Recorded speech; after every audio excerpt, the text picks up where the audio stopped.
Arrêtez de vous inquiéter de ce que pensent les autres. Marc Aurèle dans ses méditations. Marc Aurèle a dit « Ne gaspillez pas le reste de votre temps ici à vous préoccuper des autres. Personne, à moins que cela n'affecte le bien commun. Cela vous empêchera de faire quelque chose d'utile.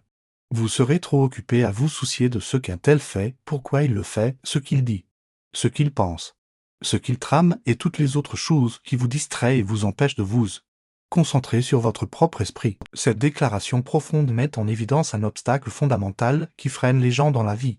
Être attaché à ce que les autres pensent d'eux. Aujourd'hui, nous explorons cette idée à travers un dialogue révélateur qui se déroule dans un petit bar à Shinjuku, Tokyo. Une conversation entre un barman et une cliente met en lumière la véritable essence d'être soi-même. Pour mieux comprendre le texte de ces paroles, explorons brièvement la vie de Marc Aurèle, né en 121 après Jésus-Christ. Marc Aurèle était un empereur romain connu non seulement pour son leadership, mais aussi pour sa philosophie stoïque. Son règne, qui a duré de 161 à 180 après Jésus-Christ, a été marqué par des conflits militaires et des défis internes. Cependant, son héritage perdure principalement à travers son œuvre Les Méditations, une série de réflexions personnelles écrites en grec pendant ses campagnes militaires. Marc Aurèle est monté sur le trône à une époque de grande turbulence pour l'Empire romain. Malgré les guerres incessantes aux frontières de l'Empire et les intrigues politiques à Rome, Marc Aurèle a maintenu une approche philosophique et réfléchie de la vie, influencée par le stoïcisme, une école de philosophie qui met l'accent sur la vertu, la raison et l'indifférence à la douleur et au plaisir. Marc Aurèle nous offre un aperçu intime de son esprit et de sa philosophie stoïque. Cette approche philosophique met l'accent sur la rationalité, l'autodiscipline et la vertu, comme voie vers une vie épanouissante et significative. Marc Aurèle croyait fermement que le haut bonheur et la tranquillité intérieure sont atteints en vivant selon la nature et la raison, et non en dépendant des choses extérieures. Maintenant, plongeons dans un dialogue qui exprime les pensées de Marc Aurèle à Shinjuku. Lorsque l'horloge sonne minuit, un petit bar ouvre ses portes pour quelques heures seulement. Peu de personnes le visitent, mais celles qui le font savent exactement ce qu'elles recherchent. Ce soir-là, Jarry est assise seule en buvant. Un barman attentionné s'approche-t-elle avec un regard compréhensif et lui dit « Si vous êtes attaché à ce que les autres pensent de vous, vous ne ferez jamais rien de vraiment utile. » Intrigué, Jarry lui demande ce qu'il veut dire par là. Le barman, avec un sourire paisible, lui explique que si l'on est attaché à ce que les autres pensent de nous, on ne sera jamais vraiment soi-même. Et si la vie m'a appris quelque chose, continue-t-il, c'est que être soi-même est la seule chose vraiment utile que l'on puisse faire. Jarry, encore confuse, demande comment être soi-même peut être utile. Le barman lui répond patiemment que la véritable utilité découle du fait d'être ce que l'on est. Il utilise une métaphore de l'arbre pour expliquer cela. Les fruits et l'oxygène qu'un arbre produit sont le résultat de son être même. De la même manière, nous faisons des choses utiles en étant nous-mêmes. Jarry, réfléchissant à cela, demande si elle est toujours elle-même. Le barman lui explique qu'elle est coincée dans le langage. Il revient à la métaphore de l'arbre et souligne que plusieurs choses peuvent empêcher l'arbre d'être lui-même, comme le manque de lumière solaire, d'eau et la compétition dans son environnement. De la même manière, il y a des obstacles qui nous empêchent d'être nous-mêmes.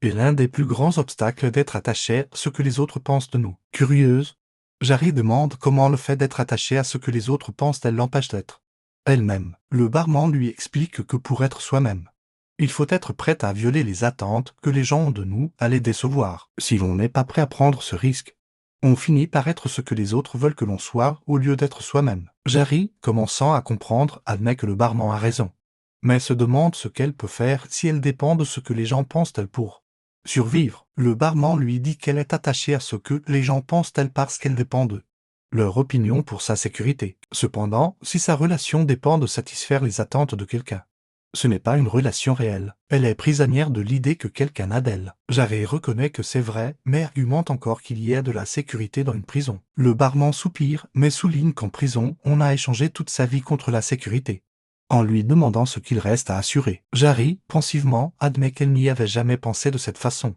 mais insiste sur le fait que peu importe ce qu'elle fait ou où elle va, elle dépendra toujours de l'opinion des autres pour se sentir en sécurité. C'est ainsi que le monde est, répond le barman avec une métaphore. Si vous vendez de l'eau dans un désert, qu'importe ce que les gens pensent de vous. Si vous pouvez réellement produire quelque chose de valeur, leurs opinions n'ont pas d'importance. Jarry accepte que le barman ait raison et lui demande comment elle peut produire quelque chose de valeur. Le barman lui explique que c'est comme demander comment un arbre produit ses fruits. Un arbre est prisonnier du manque d'eau, de lumière solaire et de la compétition. Lorsque l'arbre se libère de ses prisons, lorsqu'il devient complètement libre, Le fruit est le résultat naturel. Il ne s'agit pas de savoir comment vous pouvez produire quelque chose de valeur, mais comment vous pouvez être libre. Lorsque vous vous libérez de toutes vos prisons, votre fruit émerge naturellement. Jari, encore hésitante, demande comment elle peut se libérer de ses prisons. Le barman lui suggère d'abord d'identifier quelles sont ses prisons. Il lui conseille de se demander ce qui la retient vraiment. Est-ce la peur du rejet, le besoin d'approbation ou peut-être autre chose?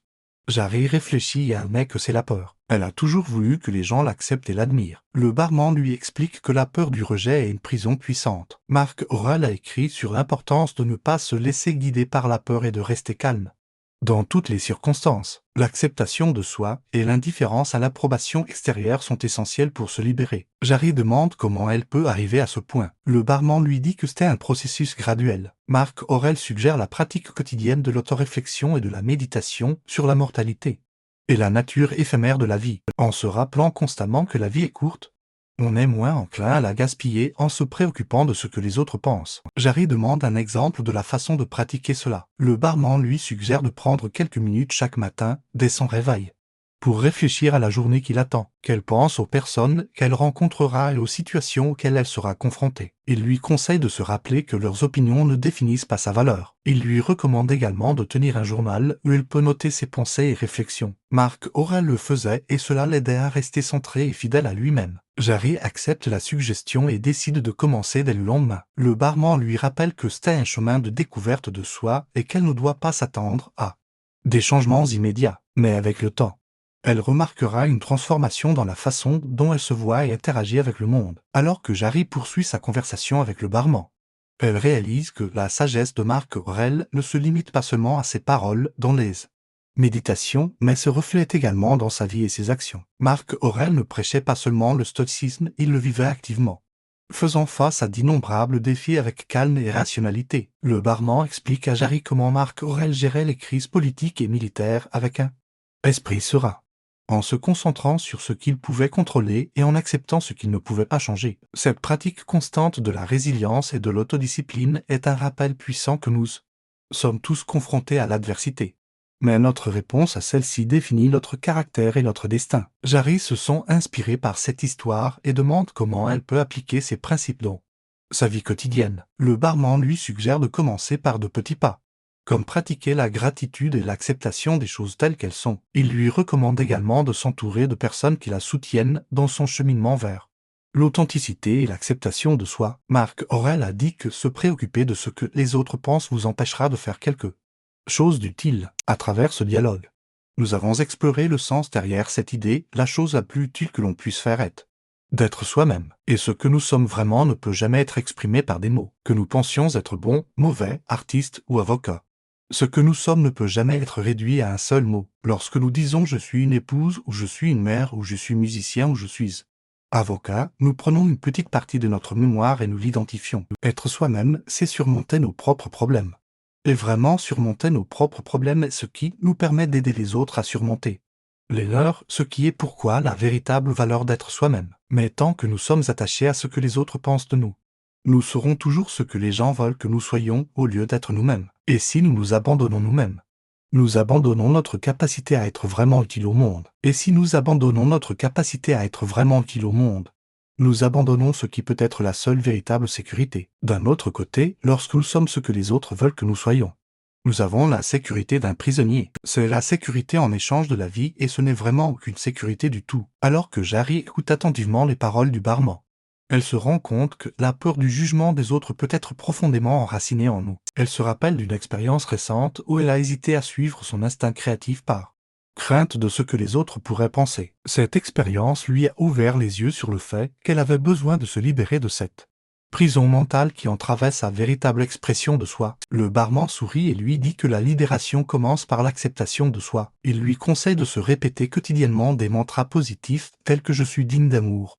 et d'acceptation, je suis unique et précieux, je mérite d'être entendu et respecté. Ces pensées positives aideront Jari à se renforcer mentalement et à s'affirmer. Un autre aspect important de la libération de l'opinion des autres est la confiance en soi. Le barman explique à Jari qu'en développant ses compétences et en se cultivant, elle gagnera en confiance en ses propres capacités. Cela lui permettra de prendre des décisions en fonction de ce qui est authentique pour elle-même, plutôt que de se conformer aux attentes des autres. Jarry réfléchit à tout ce qu'elle a appris et se sent prête à commencer son propre voyage vers la liberté d'être soi-même. Le barman lui rappelle que ce ne sera pas toujours facile et qu'il y aura des moments où elle doutera de ses choix, mais il lui assure que chaque pas vers la libération de l'opinion des autres la rapprochera de sa véritable essence, de sa vraie valeur. Alors que la soirée se termine, Jarry remercie chaleureusement le barman pour ses paroles inspirantes. Elle se sent revigorée et prête à embrasser son authenticité avec confiance et sérénité. Elle quitte le bar avec une nouvelle perspective sur la vie et le désir de vivre selon ses propres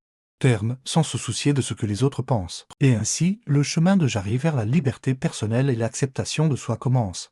Tout comme celui de nombreux autres qui ont écouté les mots révélateurs de Marc Aurèle. En conclusion, les paroles de Marc Aurèle dans ses méditations nous rappellent l'importance de ne pas se préoccuper de ce que les autres pensent de nous. Être soi-même est la seule chose vraiment utile que l'on puisse faire. Pour cela, il est essentiel de se libérer de l'attachement à l'opinion des autres et de cultiver l'acceptation de soi. Cela nécessite de surmonter nos propres peurs et de développer notre confiance en nous-mêmes. Le chemin vers la liberté personnelle et l'authenticité peut être difficile, mais chaque pas nous rapproche de notre véritable essence et de notre vraie valeur. Suivons donc les enseignements de Marc Aurèle et embrassons notre authenticité avec confiance et sérénité.